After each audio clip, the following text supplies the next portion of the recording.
Bien. Ramón Santos y Michelle están en el Sábado Agropecuario, como siempre.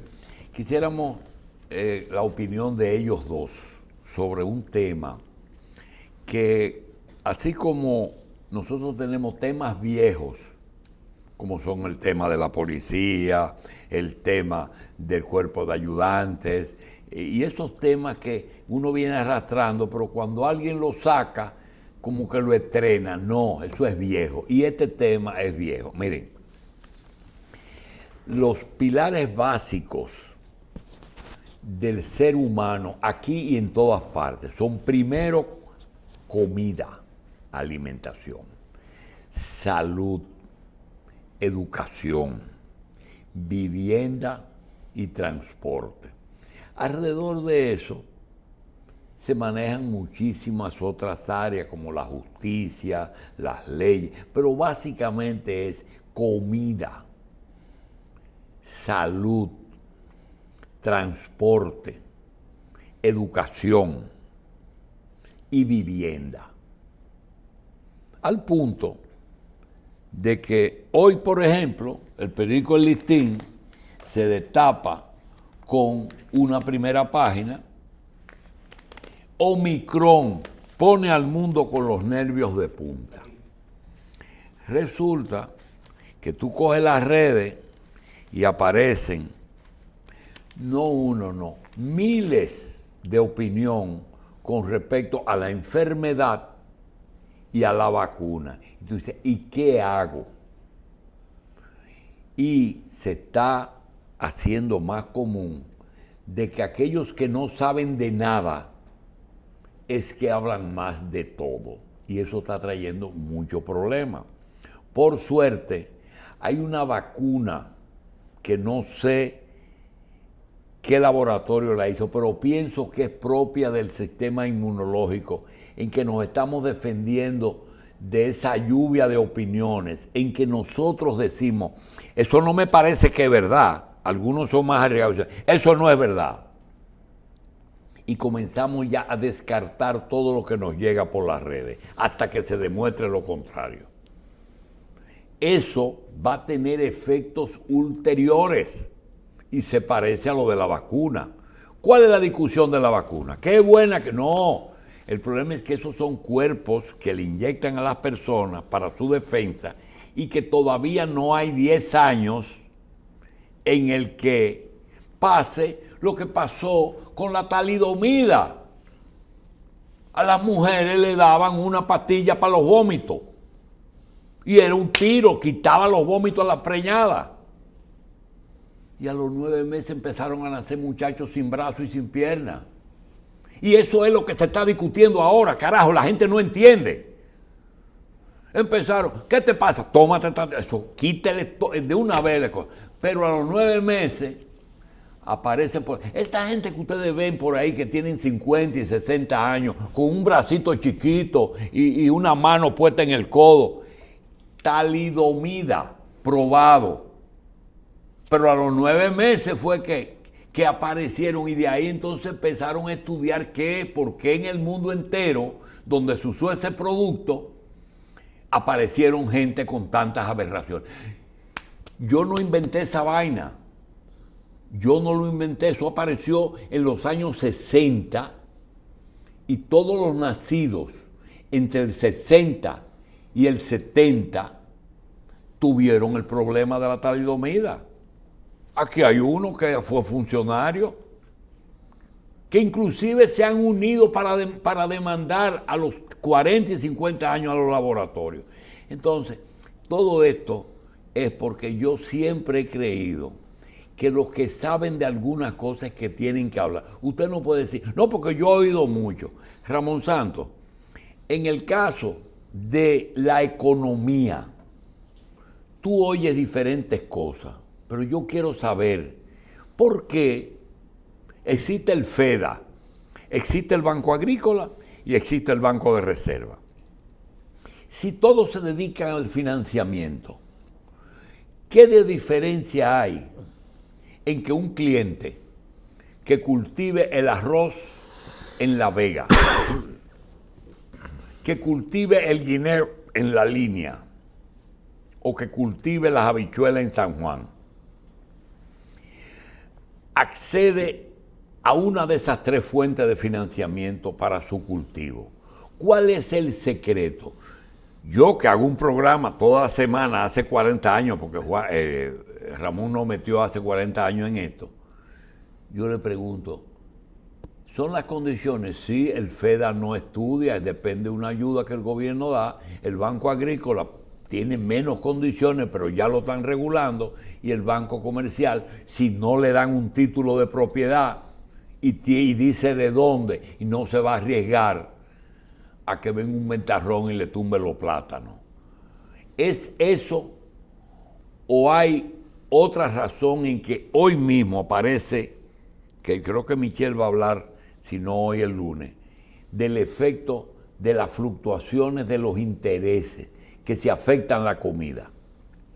Bueno, cada cotización de las fluctuaciones o cada costo de intereses afecta la materia con la que se vaya a producir, porque es uno de los componentes del costo de producción de cualquier producto. En cuanto a la diversidad de fuentes de financiamiento en el área agropecuaria específicamente, es que la humanidad vive inventando cosas y haciendo cosas y no diciendo, no llevando los mensajes a la ciudadanía que realmente lo orientan.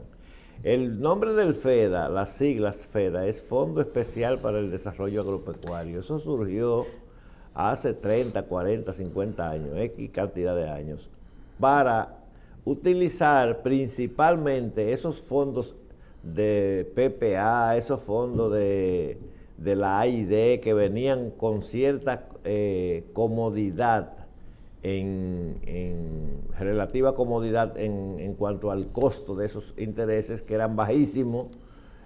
Habían algunas fuentes de financiamiento también que dan dinero como si fuera donación, sí, lo que se llama a fondo perdido, o sea que lo que se quiere es un objetivo principal que es que el dinero, o sí, sea, si usted recibe un fondo para hacer extensión agrícola, que era la educación que se hacía antes, a los productores de tecnología, hay fondos de eso que lo que le interesa es que el productor haga las cosas correctamente y no la recuperación. No puede. Dentro de ese contexto que hay en esa modalidad de lo que fue el FEDA, yo recuerdo una vez que el presidente Balaguer quería usar esos fondos como para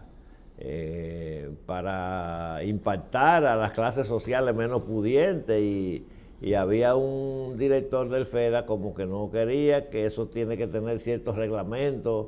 Bueno, en fin, vino un conflicto que yo creo que al final hasta lo sacaron de la posición. Pero eso a lo que responde es a la diversidad de condiciones que tienen los productores. Porque hay productores sin título, hay productores de la reforma agraria que no tienen título, hay productores privados que tampoco tienen título, que pertenecen a litigios anteriores de familia. Entonces, esa variable principalmente es la que hace cambiar las cosas del financiamiento. En cuanto al Banco Agrícola, le puedo decir que el Banco Agrícola hasta los años 90 tenía la facultad de prestarle a todos los productores de manera prendaria, fueran de sector reformado o no. Y el Estado Dominicano era que donde había más riesgo era en la reforma agraria por su propia naturaleza, de tamaño y de atraso en aquellos tiempos, porque eran obreros que se convertían en propietarios. Perdóname. Tú trabajaste un tiempo en el Banco Agrícola, pero yo recuerdo lo siguiente. Tú sabes que el banco tiene 60 años, 70 años de fundado, pero tiene una particularidad, y yo no sé si eso está vigente o si eso cesó, y es que el hábito de cumplimiento, por ejemplo, gente que todos los años financiaba su cosecha de arroz. Tenía su crédito seguro. Pero que solamente era eso. Usted tiene 10 años cumpliendo, es automático. Pero ya no es así. Ya el banco... Bueno, en toda la banca, el cumplimiento es una... Sí, sí, yo sé, pero que el antes... cumplimiento es una garantía. Cumplimiento, capacidad de repago y garantía son los 3 puntos del Banco Central y de la Superintendencia. Pero yo pensaba que en el FEDA y en el Banco Agrícola habían quitado algunas de esas cosas. Por ejemplo, cumplirle 10 años al Banco Agrícola era simple firma. Sí, sí. En una época era simple firma. Pero No, siempre ha sido el destino este. Mira, yo creo que lo que hay que llevar el mensaje a la gente como es en el momento. Claro. Porque pues, tú dices, ¿cuál es la pregunta? ¿Por qué hay diferentes instituciones, en este momento, diferentes instituciones que le prestan al sector agropecuario? Entonces yo te voy a decir, a ver si podemos explicarle a la gente por qué se dan esos casos. Hoy, porque cada época tiene lo que se llama el contexto de la época, ¿verdad? Luego del 2003,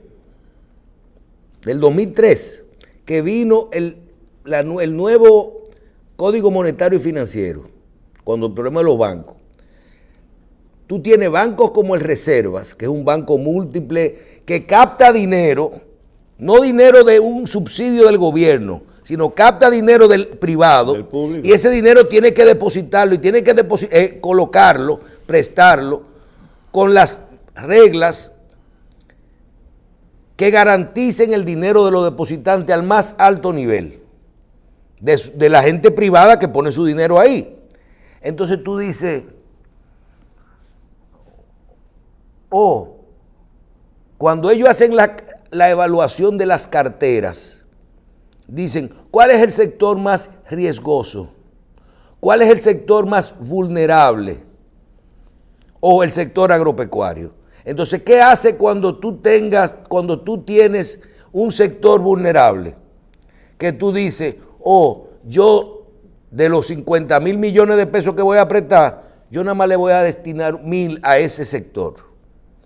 Pero la tasa de interés a que le voy a prestar a ese sector, como es más riesgoso, porque viene un ciclón y se va la cosecha. Viene una plaga y se va la cosecha. Entonces le voy a prestar, en vez de al 12% que le puedo prestar a un dueño de una vivienda o de un vehículo que está amparado por una matrícula y por un seguro, se lo voy a prestar al 16, al 18%. No me conviene.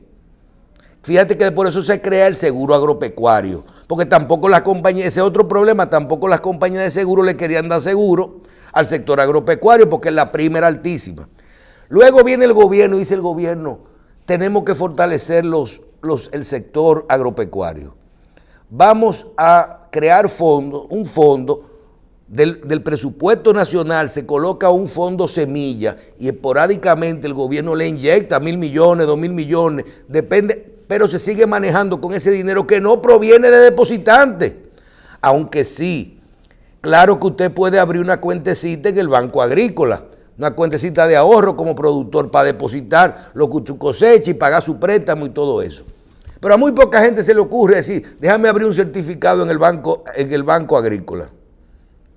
Entonces, el origen de los fondos, ese origen como está destinado al sector agropecuario, ahí dicen, yo te voy a prestar a un 8% si tú tienes título y a un 10% si tú no tienes título.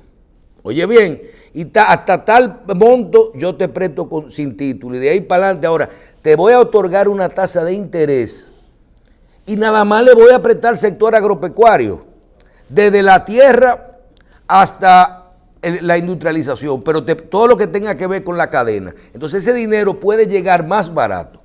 Luego vienen sectores específicos o fondos específicos, como es el caso de un dinero que se opera a través del Banco Agrícola, que es el dinero del Conaleche, que ahí hay un fondo especial que el origen es del gobierno, que se autoriza para proyectos que tienen que ver con ese sector. Y ese sector es todavía más barato y con menos requisitos que el Banco Agrícola. Entonces, ¿qué pasa? Ahí eso va a un consejo, el consejo, ¿qué te evalúa? La garantía, sí, pero también te evalúan el proyecto. Ah, mira, yo tengo aquí un proyecto para poner paneles solares, para poder poner un refrigerador, para que un acopio de leche se ponga ahí. Sí, pero yo tenía Entonces, cada uno tiene yo tenía una confusión y tú comenzaste, pensaba que te iba por ahí. El dinero que tiene un banco no es del banco, es de los depositantes. Y yo tenía entendido, yo creí que fuera de los depósitos de los de alquileres que lo guardaban en el Banco Agrícola. Una vez, si tú haces un depósito, todavía. Sí, la ley está, está ahí mismo. pero quiero decir, fuera de eso, yo tenía entendido que los fondos del Banco Agrícola eran fondos sociales que el gobierno aportaba a la agricultura. Yo creí eso, que el capital del banco, fíjate que cuando el gobierno da 5.000 millones al Banco Agrícola, es para que fomente Sí, pero es para que lo recircule. Sí, pero que yo creía que se le daban a personas que no calificaban. No, el Banco Reserva, el Banco Agrícola te pone a calificar y tú Porque tienes, ese dinero el Estado tenía un componente social. igual que tú te Si acuerdas. ustedes sacrifican 7 u 8 minutos, como yo duré 7 años, le voy a pedir la misma cantidad de años que yo Bien, duré en pero el banco. hay una cosa, tú recuerdas yo que le podría expresar algunas cosas que lo van a ayudar a conocer un poquito mejor el banco y la historia, porque sin la historia no se puede. El Banco Agrícola tiene libretas, tiene ahorrantes, tiene un fondo que lo depositan los mismos productores y gente particulares que abren su libreta en el banco. Porque el banco, por ejemplo, si tú vives en un campo de Nagua donde hay una sucursal del Banco Agrícola en un municipio, y tú vives aquí en la capital, tú le depositas un dinero y la gente lo retira allá. Entonces, el Banco Agrícola antes, hay que saber cómo era antes para poderle pedir ahora, a la luz de la nueva ley financiera y monetaria, el banco tiene que cumplir con todo igual que cualquier banco. Y todos los bancos tienen un monto que prestan prendario, todos. Incluso hay bancos que te dan a ti, dependiendo de tu solvencia, con la sola firma, como se llama, te dan 8, 10 y 15 millones de pesos, cualquier banco. Igual el banco, por el historial del cliente, que son una cantidad de variables que lo califican. Ahora, ¿qué pasó en la historia? ¿Qué pasó con el Banco Agrícola de antes y el de ahora? Independientemente de los periodos presidenciales, cuando vino la apertura económica, que los capitalistas y la gente que tiene el dinero logró que la banca se unificara en términos de que todos los bancos pueden prestar para vivienda. Antes nada más eran las asociaciones de ahorro y préstamo. Todos los bancos tienen que ajustarse a las mismas reglas, que le ha sido incluyendo el Banco Agrícola. Entonces, mira lo que era el Banco Agrícola antes. ¿Cuáles eran sus préstamos? ¿Qué por ciento? 60, 70%, 80% de su capital estaba en manos de la reforma agraria. Y este relajo que había de que cuando la pignoración para el Banco Agrícola, la pignoración para INEPRE, ese balboteo que había. La pignoración es un préstamo con garantía. Nunca te dan. Tú tienes 100 millones de pesos en arroz y te prestan 75, 70. Por ese arroz, por el arroz es del banco. ¿Y lo coge el banco? Claro, el banco legalmente también es almacén habilitado de depósito, igualito que Alma Caribe, Almadón y toda esa gente. Entonces, lo que pasó fue, lo que le sacaron la alfombra al banco fue decirle, mira, ya el Estado no es garante de los préstamos fallidos de la reforma agraria, que es el hueco. Ya. Tienes que ¿Y a dónde va el de la reforma agraria? Al banco, prendariamente. Tiene que llevar y le quitaron otra cosa que tenía también. Por eso fue que titularon ahora. Exacto, por eso es la titulación. Y le quitaron otra cosa al banco también, Michelle, que es la que podía ejecutar la garantía prendaria. O sea, tú pedí un préstamo prendario para arroz, pero ese arroz era del banco. Y ese individuo productor se metía en un lío con el Banco Popular, por ejemplo, para no poner otro del Estado. Y entonces el Popular le incautaba el arroz a ese señor. El Banco Agrícola tenía la facultad legal de ir a buscar ese arroz en manos del Popular.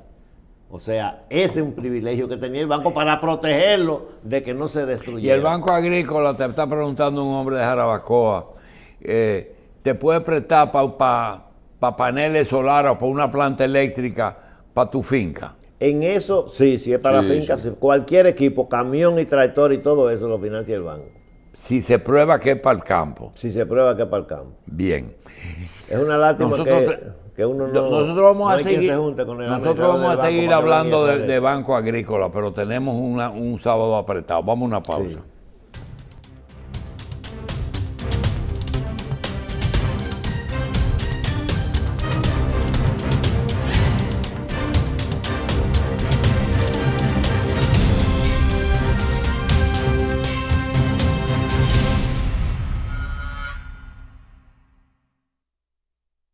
Vamos a ver después en esta pausa una inauguración que nos llega y vamos a felicitar a la Asociación Romana de Ahorros y Préstamos con esta inauguración de su oficina en el día de ayer. Ahí están las imágenes donde se realizó esta actividad en San Pedro de Macorís. Vamos directamente a la pausa y nos vamos con este comercial.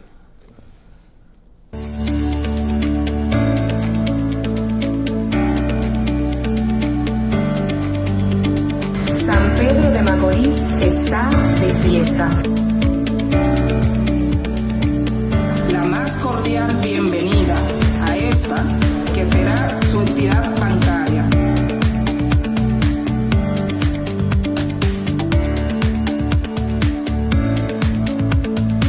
Por 58 años de trabajos ininterrumpidos, de servicio y entrega, y una banca especializada para la familia dominicana.